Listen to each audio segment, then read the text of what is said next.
খ্যাতিমান চিত্রশিল্পী ও চলচ্চিত্রকার খালিদ মাহমুদ মিঠু আর আমাদের মাঝে নেই। তার বিদেহী আত্মার মাগফিরাত কামনা করে শুরু করছি আমাদের আজকের আয়োজন প্রাণমেল ক্যান্ডি কুইজ শো। জানার আছে, বলার আছে। তোমাদের সাথে আছি আমি এশা। বন্ধুরা, আজকের আয়োজনের শুরুতেই তোমাদেরকে জানিয়ে দিব ৭ই মার্চের ভাষণ সম্পর্কে কিছু তথ্য।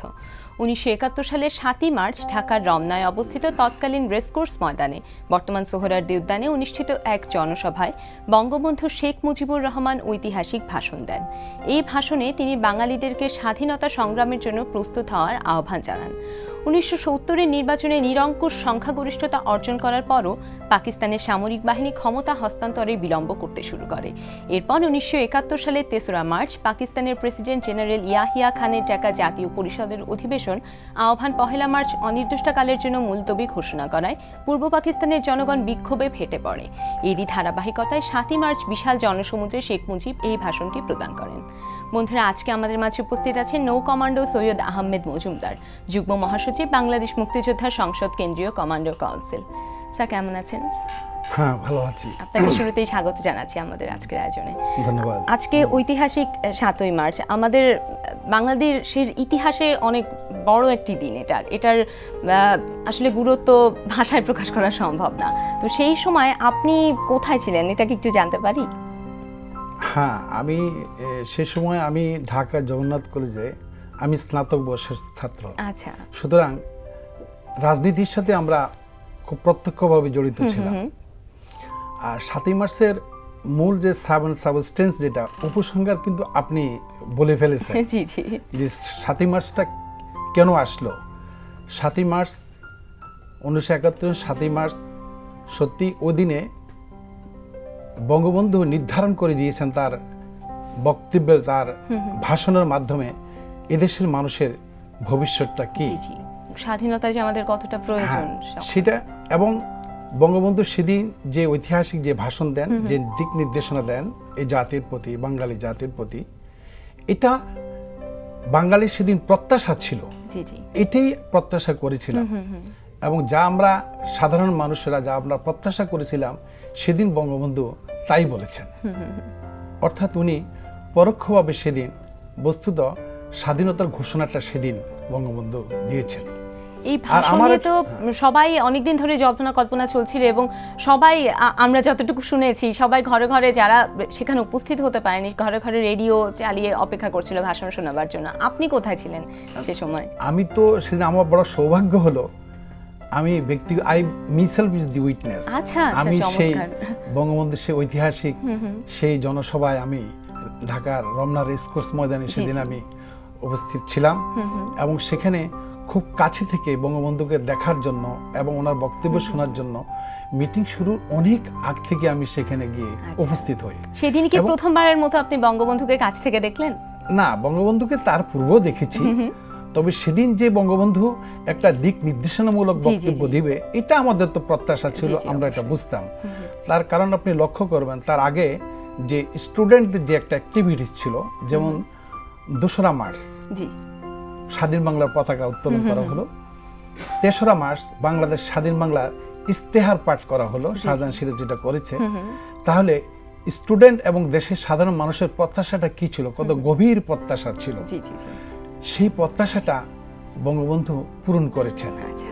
আর সেদিন স্বভাবসুলভভাবে প্রতিটি মানুষের আশা থাকে, যিনি আজকে আমাদেরকে দিক নির্দেশনামূলক বক্তব্য দিবেন, যিনি আহ্বান জানাবেন আমাদের ভবিষ্যৎ কি হবে, তাকে কাছে থাকিয়ে দেখার জন্য প্রত্যেকের একটা প্রত্যাশা থাকে। আমারও তাই ছিল। এবং আমার সৌভাগ্য যে আমি এতটুকু কাছে গিয়েছিলাম, বঙ্গবন্ধুর বক্তব্যের সাথে ওনার যে চোখের যে মুভমেন্টটা, সেটাও আমি লক্ষ্য করছি। এত কাছে আমি ছিলাম, তো এটা আমার জীবনের একটা সৌভাগ্য। এবং আমি তো পরবর্তীকালে আমি মুক্তিযুদ্ধে আমি যোগ দেই এবং মুক্তিযুদ্ধে আমি একজন নৌ কমান্ডো হিসাবে মুক্তিযুদ্ধে অংশগ্রহণ করি এবং বাংলাদেশের বিভিন্ন পোর্টে অপারেশন করি। এবং আমি বলবো যে মুক্তিযুদ্ধের তাৎক্ষণিক 25 মার্চে পাকিস্তান আমাদেরকে যে সংখ্যাগরিষ্ঠ দল হিসেবে আওয়ামী লীগের কাছে ক্ষমতা হস্তান্তর না করে জাতীয় পরিষদের অধিবেশন ভেঙে দিল, তারপর তাৎক্ষণিকভাবে আমরা হাজার হাজার লক্ষ লক্ষ যে যুবক আমরা যে মুক্তিযুদ্ধে গেলাম, তার কারণ কি? বস্তুত 7ই মার্চের ভাষণটাই আমাদেরকে বস্তুত অনুপ্রাণিত করে মুক্তিযুদ্ধে যোগদানের জন্য। এবং আমি এই জন্যে আমি এই 7ই মার্চের অনুপ্রেরণায় আমি উদ্বুদ্ধ হয়ে মুক্তিযুদ্ধে আমি যোগদান করি এবং আমি একজন নৌ কমান্ডো হিসাবে মুক্তিযুদ্ধে আমার পার্টিসিপেশন ছিল। চমৎকার স্যার, আমরা আরো কথা বলবো, আপনার অভিজ্ঞতা সম্পর্কে অনেক কিছু জানার আছে, তবে একজন বন্ধু অপেক্ষা করে আছে এখন। হ্যালো আপু, আসসালামু আলাইকুম। ওয়ালাইকুম আসসালাম, কে বলছে বন্ধু? আপু, আমি সোমা বলছি। কেমন আছো সোমা? ভালো আছি আপু, আপনি ভালো আছেন? আমিও খুব ভালো আছি। সোমা, ঝটপট বলে দাও কোন বিভাগ থেকে প্রশ্ন করব? ভাষা ও ব্যাকরণ। ভাষা ও ব্যাকরণ, ঠিক আছে। ভাষা ও ব্যাকরণ থেকে থাকছে তোমার জন্য প্রথম প্রশ্ন। ভাষা ও ব্যাকরণ বিভাগটি বন্ধু আমাদের কিন্তু বাদ দেয়া হয়েছে, তুমি অন্য একটি বিভাগের কথা বলো। তুমি ভালো করে স্ক্রলে দেখানো নামগুলো দেখো। জীব জগৎ। জীব জগৎ, ঠিক আছে। জীব জগৎ থেকে থাকছে তোমার জন্য প্রথম প্রশ্ন এবং প্রশ্নটি হচ্ছে প্রোটোক্টিস্টা জগতে কয়টি ফাইলাম আছে? ক 25টি, খ 33টি, গ 35টি। দ্রুত বলতে হবে। আপু, অপশন খ 33টি। অপশন খ 33টি নিলাম, কিন্তু আপু উত্তরটি হলো না, সঠিক উত্তর ছিল গ 35টি। তাদের সাথে আছে আমি এসে এবং কথা হচ্ছিল আজকের অতিথি নৌ কমান্ডো সৈয়দ আহমেদ মজুমদার, যুগ্ম মহাসচিব, বাংলাদেশ মুক্তিযোদ্ধার সংসদ, কেন্দ্রীয় কমান্ড কাউন্সিল। স্যার, আপনার সঙ্গে কথা হচ্ছিল, আপনারা শুনছিলাম 7ই মার্চের ভাষণের কথা এবং বলছিলেন যে সেখান থেকে আসলে মূল অনুপ্রেরণা পাওয়া যে স্বাধীনতা যুদ্ধে অংশ নেয়ার। স্যার, স্বাধীনতা যুদ্ধের যে শুরুটা হলো একদম অফিসিয়ালি আমরা বলি 26শে মার্চ, তার আগে 25শে মার্চের কালরাত্রির কথা আসলে চলেই আসে, তো সেই সময় আপনি কোথায় ছিলেন? 25শে মার্চ রাতেও আমি ঢাকায় ছিলাম, কারণ আমার স্টুডেন্ট লাইফটা আমি ঢাকা বঙ্গভবনের একটু দক্ষিণ পাশে ওয়ারি এলাকাতে আমরা 4 বন্ধু, আমরা ক্লাসমেট, আমরা 4 জনের জগন্নাথ কলেজের স্নাতকের ছাত্র, আমরা একটা মেসে থাকতাম। ওখানে আমরা 4 জন ছিলাম। তো 25শে মার্চে একটা অতর্কিত একটা আক্রমণ হতে পারে এটা আমরা আশ করেছিলাম, কিন্তু এত ব্যাপকভাবে হবে এটুকু আমরা আশ করতে পারিনি। কারণ দিবাভাগে যখন কলেজে যাই তখনই আমাদের কলেজ ছাত্র সংসদ থেকে বলা হলো যে সন্ধ্যার সাথে সাথে যেন আমরা কলেজে ফিরে আসি, আমরা কলেজে যেন আসি। তখনও কি আপনাদেরকে বলা হয়েছিল যে কেন আসতে বলা হচ্ছে? না, কেন আসতে বলা হয়নি, কিন্তু আমরা এটা ধারণা করতেছি একটা কিছু হবে, একটু ধারণা করতেছি একটা কিছু। তো সন্ধ্যার পরে আমরা যখন কলেজে যাই, ছাত্র সংসদে গিয়ে একত্র হলাম, অলমোস্ট স্টুডেন্ট অধিকাংশ প্রায় শত শত স্টুডেন্ট কিন্তু একত্র হয়ে গেছে, কারণ ছাত্র সংসদ তো এটাকে লিড দিচ্ছে। তো একত্র হয়ে গেল, তখন বললো যে রাত্রে তো একটা আক্রমণ হতে পারে, আমরা যা পারি অন্তত পক্ষে ঢাকার রাস্তাঘাটগুলিকে আমরা বন্ধ করে দিই। তো আমাদের এই ধারণাটা ছিল না যে মানে রাস্তাটাকে বন্ধ করতে যে কত বিরাট শক্তির প্রয়োজন। আমাদের যতটুকু ধারণা, কারণ এটার সাথে আমরা পরিচিত ছিলাম না যে সশস্ত্র বাহিনীর ক্ষমতা কি। তারা তো অনেক শক্তভাবে প্রস্তুতি নিয়ে রেখেছে, কারণ সশস্ত্র বাহিনীর যে অস্ত্রের প্রতি আমাদের কোনো পরিচিত আমরা ছিল না, ধারণাই ছিল না। যার জন্য আমরা কি করলাম যে রাস্তাতে যে রাস্তা ঢালাই করার জন্য যে রাস্তার যে ফ্রিজের ড্রাম বা কাঠ পাথর যা ছিল রাস্তার পাশে, যেমন আমি নোয়াপুর রোডে আমি কাজ করেছি, এগুলো সব মানে স্তূপকে ভেঙে রাস্তায় আমরা ফেলে দিই। কেন? তারা যেন ইজিলি যেন মুভ করতে না পারে। তো এই ঠিক এই টুকিটাকি কাজকর্মগুলি করতে করতেই বস্তুত সেটাই আমাদের মুক্তিযুদ্ধ শুরু হয়ে গেছে। করতে করতে রাত 10টা 10:30 বেজে গেল। তা আমাদেরকে বললো যে সবাই চলে যাওয়ার জন্য, যার যা বাসায় চলে যাওয়ার জন্য, এবং সবাই গিয়ে যেন যেই বাসায় আছে সেই বাসায় যেন না থাকে, একটু যেন তার আবাসনটা যেন চেঞ্জ করে যেন থাকা হয়। তো আমরা কিন্তু সেটা করিনি, কারণ আমাদের ওয়ারি যে বাড়িতে আমরা থাকতাম 4 বন্ধু, ওটা খুব মূল রাস্তার পাশে ছিল না, ইন্টেরিয়র ছিল। সুতরাং এখানে আমরা নিশ্চিত ছিলাম যে হয়তো এইটুকু আসতে পারে, সহজে আমাদেরকে খুঁজে পাবে না। তার জন্য অবশেষে আমরা সেখানে অপেক্ষা করতেছি, আর একটা কিছু হবে রাত্রে এটা তো ধারণাই ছিল। সুতরাং ঘুমেরও প্রশ্ন আসে না, কোনো রেস্টেরও প্রশ্ন না, এনজাইটির প্রশ্ন যে কি হয় না হয়। তো রাত 12টার মধ্যরাত থেকে তো শুরু হয়ে গেল যে আক্রমণ, সারা ঢাকাতে হঠাৎ করে আক্রমণ আরম্ভ হয়ে গেল। এবং সেই যে একটা রূপ, যে বিভীষিকাময় একটা রূপ ছিল, যে সারা ঢাকার আকাশের জন্য আগুনের ফুলকি যেন বয়ে যাচ্ছে, আগুনের ফুলকি বয়ে যাচ্ছে। আর যে পাখির যেটা কলরব, জি, জি। একটা চিৎকার চতুর্দিকে, আর্তনাদের মতো। আর্তনাদ, পাখির চিৎকার চতুর্দিকে, আর কোথায় কোথাও মানুষের শব্দ শোনা জি, যাচ্ছে, জি। চিৎকার। তো সেটা তো এই অবস্থায় তো আর বেরোনো সম্ভব হয় না। সুতরাং বাসায় যেখানে ছিলাম সেখানে থেকেই এই রাতটা কোনো রকম আমরা কাটিয়েছি।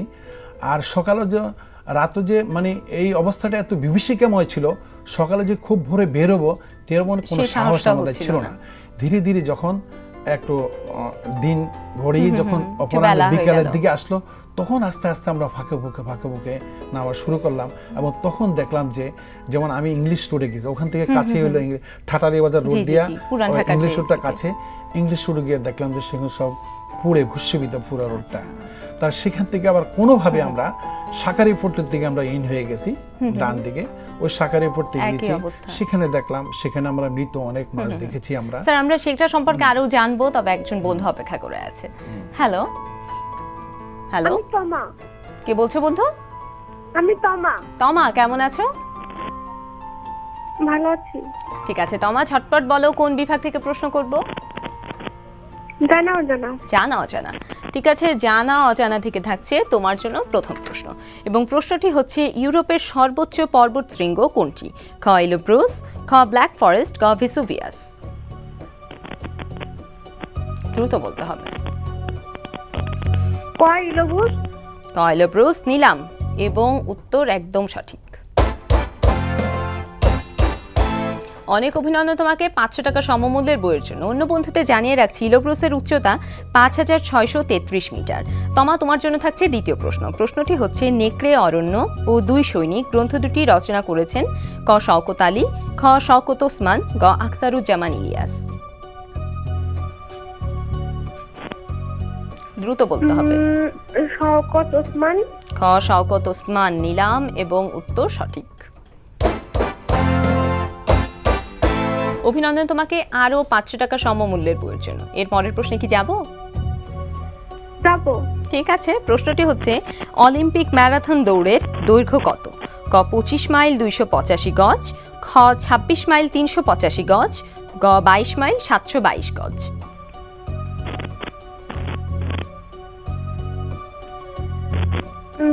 26 মাইল 385 গজ। খ 26 মাইল 385 গজ নিলাম, এবং উত্তর একদম সঠিক। অভিনন্দন তোমাকে মোট 2000 টাকা সমমূল্যের বইয়ের জন্য। স্যার আমরা যেখানে শুনছিলাম আরো শুনবো, তবে একটা ছোট্ট বিরতির পর। আমাদের সাথে আছে আমি এশা। কথা হচ্ছিল আজকের অতিথির সঙ্গে, আমরা আরো কথা বলবো, তবে এই মুহূর্তে একজন বন্ধু অপেক্ষা করে আছে ছবির গ্যালারি খেলার জন্য। হ্যালো আপু, আমি শুভ। কেমন আছো শুভ? শুনতে পাচ্ছ আমাকে? হ্যাঁ। ঠিক আছে শুভ, তুমি ঝটপট বলে দাও। ছবির গ্যালারি থেকে তোমাকে আমি প্রশ্ন করবে, স্ক্রিনে দেখানো ছবিটি দেখো আর আমার প্রশ্নের উত্তর। প্রশ্নটি হচ্ছে এই ভাস্কর্যটি কোথায় অবস্থিত? ক বিএল কলেজ খুলনা, খ বিএম কলেজ বরিশাল, গ Gurudayal college Kishoreganj. BM college Barishal. খ বিএম কলেজ বরিশাল নিলাম, কিন্তু ভাইয়া উত্তরটি হলো না। সঠিক উত্তর ছিল ক বিএল কলেজ খুলনা। জানা হয়ে গেল। আরো একজন বন্ধু আছে। হ্যালো হ্যালো হ্যালো, কে বলছো বন্ধু? বন্ধু কে বলছো? নুসাইবা নাওয়াল। নুসাইবা নাওয়াল, কেমন আছো তুমি? ভালো, আপনি কেমন আছেন? আমিও খুব ভালো আছি। নুসাইবা ঝটপট বলে দাও কোন বিভাগ থেকে প্রশ্ন করব?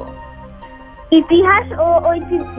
ইতিহাস ও ঐতিহ্য। ঠিক আছে, ইতিহাস ও ঐতিহ্য আমার হাতের কাছেই ছিল। তোমার জন্য থাকছে প্রথম প্রশ্ন, এবং প্রশ্নটি হচ্ছে কার পরাজয়ের পর বাংলার বঙ্গোপসাগর পর্যন্ত ভূভাগ মুঘল সাম্রাজ্যভুক্ত হয়? ক কেদার রায়, খ রাজা প্রতাপাদিত্য, গ ঈশা খাঁ। দ্রুত বলতে হবে। রাজা প্রতাপাদিত্য। খ রাজা প্রতাপাদিত্য নিলাম, এবং উত্তর একদম সঠিক। অভিনন্দন তোমাকে 500 টাকা সমমূল্যের বইয়ের জন্য। বন্ধুরা তোমাদেরকে জানিয়ে রাখি যশোহর রাজা প্রতাপাদিত্যকে 1605 সালে পরাভূত করে রাজা মানসিংহ। নুসাইবা তোমার জন্য থাকছে দ্বিতীয় প্রশ্ন। প্রশ্নটি হচ্ছে মারহাট্টা দলপতি শিবাজী সুরাট নগর লুণ্ঠন করেন, তাকে দমন করতে এই যুদ্ধে মুঘল পক্ষে নেতৃত্ব দেন ক শায়েস্তা খাঁ ও জয়ধ্বজ, খ জয়সিংহ ও দিলাবর খাঁ, গ শায়েস্তা খাঁ ও জয়সিংহ। গ শায়েস্তা খাঁ ও জয়সিংহ। গ শায়েস্তা খাঁ ও জয়সিংহ নিলাম, কিন্তু ভাইয়া উত্তরটি হলো না আপু। সঠিক উত্তর ছিল খ জয়সিংহ ও দিলাওর খাঁ। জানা হয়ে গেল। স্যার আপনার কাছে আবার ফিরছি। আমরা শুনছিলাম আপনার অভিজ্ঞতার কথা এবং আপনি বলছিলেন কাল রাত্রি যে অভিজ্ঞতাগুলো সেগুলো। এবার একটু জানতে চাইছি যে মুক্তিযুদ্ধে আপনি কবে যোগদান দিলেন? আমি এপ্রিলের লাস্টের দিকে, খুব সময় লাস্ট উইক অফ এপ্রিল, যদিও ডেটটা সঠিক আমি বলতে পারতেছি না, লাস্ট উইক অফ এপ্রিলে আমার প্রতিবেশী আরো 5 জন বন্ধু, আমরা 6 জন বন্ধু একত্রে আমরা সীমান্ত পার হয়ে ভারতে চলে যাই। আমরা জানি যে ভারত শুধু সেই সময় যে আমাদের 1 কোটি লোককে শুধু আশ্রয় দেয়নি, আবার আমাদের মুক্তিযুদ্ধের প্রশিক্ষণের ব্যবস্থা তারা সেখানে করেছে। তো সাধারণত আসাম, আগরতলা এবং সুন্দরবনের পাশ দিয়ে যে টাকিপুর, এই সমস্ত জায়গায় কিন্তু মুক্তিযুদ্ধ প্রশিক্ষণ ক্যাম্পগুলি গড়ে ওঠে। আমি গিয়ে যোগদান করি। 91 বিএসএফ একটা প্রশিক্ষণ ক্যাম্প ছিল, সেই প্রশিক্ষণ ক্যাম্পে আমি যোগদান করি। তখন থেকে কি আপনি জানতেন যে নৌ কমান্ডো হিসেবে কাজ করবেন? আমি নৌ কমান্ডো আমি হব এটা আমি ভাবিনি। আমি মুক্তিযুদ্ধ প্রশিক্ষণ, স্থলপথে অপারেশন করার জন্য প্রশিক্ষণ নিচ্ছিলাম। সেই সময় ভারতীয় একটা টিম এসে যে মুক্তিযুদ্ধ যে প্রশিক্ষণ ক্যাম্পগুলি আছে, এই প্রশিক্ষণ ক্যাম্প থেকে 62 করে 310 জন লোককে সিলেকশন করেছে জলপথে অপারেশন করার জন্য। এবং জলপথে অপারেশন করতে পারে এমন উপযোগী কারা, কি ধরনের ফিজিকের স্বাস্থ্যের অধিকারী হতে হবে, বা কাদের বাড়ি সমুদ্রের সাথে বা পানির সাথে, জলের সাথে কাদের সাথে সম্পর্ক ছোটবেলায় আসে, ঠিক এই ধরনের লোকদেরকে 62 করে 310 জন লোককে সিলেকশন করা হয়। তার মধ্যে আমি একজন। আমি আগরতলা ছিলাম 91 বিএসএফে। সেখান থেকে আমাদেরকে প্রশিক্ষণ দেওয়ার জন্য নিয়ে যাওয়া হয় যে ভারতের পশ্চিমবঙ্গের নদিয়া জেলায়, শুনেছেন বোধহয়, হিস্টোরিক্যাল ফিল্ড, যেটা হলো ফলাশির মাঠ, যেখানে নবাব সিরাজউদ্দৌলা এবং লর্ড ক্লাইভের মধ্যে যুদ্ধ সংগঠিত হয়েছিল। সেই পলাশির মাঠেই ছিল আমাদের প্রশিক্ষণ ক্যাম্প। আর যে হিস্টোরিক্যাল রিভার, অর্থাৎ ভাগীরথী রিভার, যেখানে নবাব সিরাজ ধরা পড়েছিল, সেই নদীতে হতো আমাদের মানে সুইমিং ট্রেনিং, অর্থাৎ জলপথে চলার ট্রেনিংটা আমাদের সেখানে হতো। তো সেখানে আমাদের এটা মের আফটার 10th 10 অথবা 10 তারিখের পরে আমাদের এই প্রশিক্ষণটা শুরু হয়। সেই পলাশির মাঠে ভাগীরথী নদীতে জলপথে কিভাবে অপারেশন করা যায়। জলপথে অপারেশনটা হলো কি, বস্তুত জাহাজগুলিকে ধ্বংস করা, বাংলাদেশের জলপথে যে জাহাজগুলি নোঙর করা থাকবে, এক মুহূর্তে সেগুলিকে ডুবিয়ে দেওয়া, সেগুলিকে জ্বালিয়ে দেওয়া, পুড়িয়ে দেওয়া, এটাই হলো আমাদের অপারেশন। কিভাবে জাহাজে যাব সেই সুইমিং এর স্টাইলটা শেখানো, এবং কিভাবে যে আমরা যে সাঁতার কাটতাম সেটা নাম হলো ফিন্স দিয়ে কিভাবে সাঁতরাতে হয় সেটা আমাদেরকে ট্রেনিং দেওয়া হয়। কতদিন আপনাদের ট্রেনিং চলেছে? আমাদের প্রায় 3 মাস। প্রায় 3 মাস। আগস্টের ফার্স্ট উইক পর্যন্ত আমাদের প্রশিক্ষণ চলে। কারণ আমরা যে অপারেশনটা বাংলাদেশের 4টা পোর্টে কিন্তু একত্রে একই সাথে অপারেশনটা হয়েছিল 14 আগস্টের মধ্যরাত্রিতে, অপারেশন জ্যাকপট, সবার একদম জানা এটা সম্পর্কে। এটা অপারেশন জ্যাকপট। এই অপারেশন জ্যাকপটটাই করেছিলাম আমরা নেভাল কমান্ডোরা। এই 310 জন নেভাল কমান্ডোদের মধ্য থেকে সেই অপারেশন জ্যাকপট পরিচালনা করার জন্য 160 জনকে বেছে নেওয়া হয়েছিল। আমিও সেই 62টির মধ্যে একজন ছিলাম সৌভাগ্যক্রমে, এবং আমি অপারেশন করেছিলাম চাঁদপুর বন্দর। এবং কোথায় বন্দরগুলো একটু ছিল সেটা সম্পর্কে এই 4টা বন্দর ছিল, 2টা সমুদ্র বন্দর, একটা হলো মংলা, একটা হলো ছোটগং, চাঁদপুর, নারায়ণগঞ্জ। এটা এক্সটেনশন ছিল, দাউদকান্দি ফেরিঘাট পর্যন্ত এক্সটেনশন ছিল। ওইটাও অপারেশন জ্যাকপটের আওতায় চলে আসছে পরবর্তীকালে, কারণ একদিন পরে অপারেশনটা হয়েছিল দাউদকান্দি ফেরিঘাটে। অর্থাৎ চিটাগং এবং ঢাকা চলাচলের একটা পথই ছিল, যে রোডটা, ওখানে একটা ফেরি ছিল, দাউদকান্দি ফেরি। সুতরাং এটা খুবই, যদিও এটা নদী বা সমুদ্র বন্দর নয়, কিন্তু খুবই ইম্পর্টেন্ট ছিল এই ফেরিঘাটটাকে, এই ফেরিটাকে অপারেশন করা। ওই আমাদের অপারেশন জ্যাকপটের আওতায় ওই ফেরিটা অপারেশন হয়েছিল। ওটা যেন নির্দিষ্ট একটা গ্রুপ ছিল, তারা এই অপারেশনটা করেছে, নৌ কমান্ডোদের একটা গ্রুপ। তো আমরা 4টা বন্দরে আমরা অপারেশন করেছিলাম একই মুহূর্তে, অর্থাৎ 14 আগস্টের মধ্যরাত্রিতে। এই যে অপারেশনটা আমরা করেছিলাম, এটা একটা সম্ভব হয়েছিল এইভাবে, একই মুহূর্তে একই মহেন্দ্রক্ষণে অপারেশনটা করা সম্ভব হয়েছিল এই জন্যে যে আমরা যখন সীমান্ত ক্রস করে আসি বাংলাদেশের উদ্দেশ্যে, অপারেশনের উদ্দেশ্যে, তখন আমাদের প্রতিটি গ্রুপে ছোট রেডিও দেওয়া হয়েছিল। এবং বলে দেওয়া হয়েছিল, আমরা বুঝিনি যে এই রেডিওটা কেন আমাদেরকে দেওয়া হয়েছে। শুধু ইনস্ট্রাকশন ছিল যে প্রতিদিনের সান্ধ্যকালীন আকাশবাণী কলকাতা খ কেন্দ্রের অনুষ্ঠান, বাংলা অনুষ্ঠানগুলি শোনার জন্য। আচ্ছা। এবং এটা আমাদের সবাইকে বলা হয়নি, নিরাপত্তার প্রশ্নে খুবই গোপনীয় একটি খুব অপারেশন গোপনীয়, যেহেতু আমাদের মধ্যে লিডার যে ছিল কমান্ডার, তাকেই বলে দেওয়া হয়েছিল যে প্রতিদিন অনুষ্ঠান শুনবে, যেদিন শুনবে প্রথমে একটা গান শুনবে যে আজ আমি তোমায় শোনাবো যত গান, তার বিনিময়ে আমি চাইবো না কোনো প্রতিদান। আচ্ছা।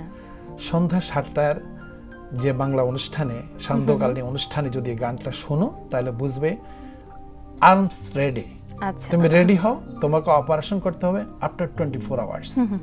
তো আমরা 13 তারিখে এই গানটা আমরা সন্ধ্যায় শুনলাম। ঠিক আফটার 24 আওয়ার্স পরের দিন সন্ধ্যায় আবার যখন ওই ফ্রিকোয়েন্সিতে গিয়ে আমরা ঢুকলাম, সেখানে একটা গান ভেসে উঠলো যে আজকে আমার পুতুল যাবে প্রথম শ্বশুর বাড়ি।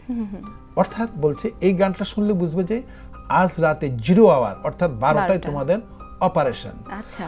তো যারা আমাদেরকে কন্ট্রোল করতেছে সীমান্তের ওপার থেকে বা এখানে বিভিন্ন তথ্য যারা সরবরাহ করতেছে, তাদের থেকে যখন নিশ্চিত হয়েছে এই 4টা বন্দরে আমাদের নৌ কমান্ডোরা সঠিক সময় পৌঁছে গেছে, এখন এই সময় তারা অপারেশন করতে পারবে, তখনই কিন্তু এই মিউজিকটা দেওয়া হয়। আচ্ছা। এই গানটা শোনানো হয়, যার জন্য আমরা ওই দ্বিতীয় গানটি আজকে আমার পুতুল যাবে শ্বশুরবাড়ি, এই গানটি শোনার সাথে সাথে আমরা রাত 12টায় আমরা অপারেশনে নেমে পড়ি এই 4টা বন্দরে একত্রে, যার জন্য একই মুহূর্তে অপারেশনগুলি করা সম্ভব হয়েছিল। স্যার, আমরা আরো কথা বলবো, আরো অনেক কিছু জানার আছে, তবে এই মুহূর্তে একজন বন্ধু অপেক্ষা করে আছে। হ্যালো। হ্যালো আপু, আমি আকিফ। কেমন আছো বন্ধু? ভালো আছি আপু, আপনি কেমন আছেন? আমিও খুব ভালো আছি। ভাইয়া ঝটপট বলো কোন বিভাগ থেকে প্রশ্ন করব? খেলার মাঠ। খেলার মাঠ, ঠিক আছে। খেলার মাঠ থেকে থাকছে তোমার জন্য প্রথম প্রশ্ন, এবং প্রশ্নটি হচ্ছে এখন পর্যন্ত এশিয়া কাপ ক্রিকেটে সবচেয়ে বেশি চ্যাম্পিয়ন হয়েছে কোন দল? অপশনগুলো হচ্ছে ক ভারত, খ পাকিস্তান, গ শ্রীলঙ্কা। ভারত। ক ভারত ঝটপট বলে দিলে এবং উত্তর একদম সঠিক। অভিনন্দন তোমাকে 500 টাকা সমমূল্যের বইয়ের জন্য। অন্য বন্ধুদের জানিয়ে রাখছি ভারত এখন পর্যন্ত 6 বার চ্যাম্পিয়ন হয়েছে। বন্ধু, এবার তোমার জন্য থাকছে দ্বিতীয় প্রশ্ন। প্রশ্নটি হচ্ছে ফুটবলার গ্যারি লিনেকার কোন দেশের খেলোয়াড়? ক ইতালি, খ ইংল্যান্ড, গ রোমানিয়া। খ ইংল্যান্ড। খ ইংল্যান্ড এবং উত্তর সঠিক। অভিনন্দন তোমাকে আরো 500 টাকা সমমূল্যের বইয়ের জন্য। এর পরের প্রশ্নে কি যাব? না আপু। আচ্ছা, ঠিক আছে স্যার, আবার আপনার কাছে ফিরছি। স্যার, আমি তো শুনছিলাম অপারেশন জ্যাকপটের কথা, একটা জানতে ইচ্ছে করছে যে আপনাদের যে এই 10 নম্বর সেক্টরটা তো অনেক বড় ছিল, অনেক দিকে ছড়ানো ছিল, আপনাদের কি কোনো নির্দিষ্ট সেক্টর কমান্ডার ছিল? আমি তো সেক্টরের কথা বলিনি, বোঝা গেল আপনি জানেন, আপনি নিজেই বলছেন 10 নং সেক্টর।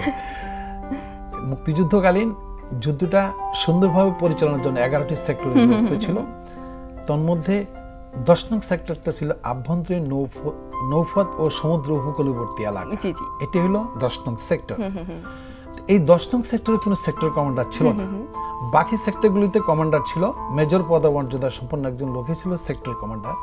এখানে কোনো সেক্টর কমান্ডার না থাকার কারণ হলেই যখন আমাদেরকে রিক্রুট করে, একটু তো মুক্তিযুদ্ধের সূচনায় আমরা ভারতে চলে যাই, তখন মানে পাকিস্তান নৌবাহিনী থেকে ডিফেন্ড করা কোনো নৌবাহিনীর লোক, অয়েল এক্সপিরিয়েন্স লোক পাওয়া যায় না, বা কোনো অফিসারও পাওয়া যায় না, সেলারও পাওয়া যায় না।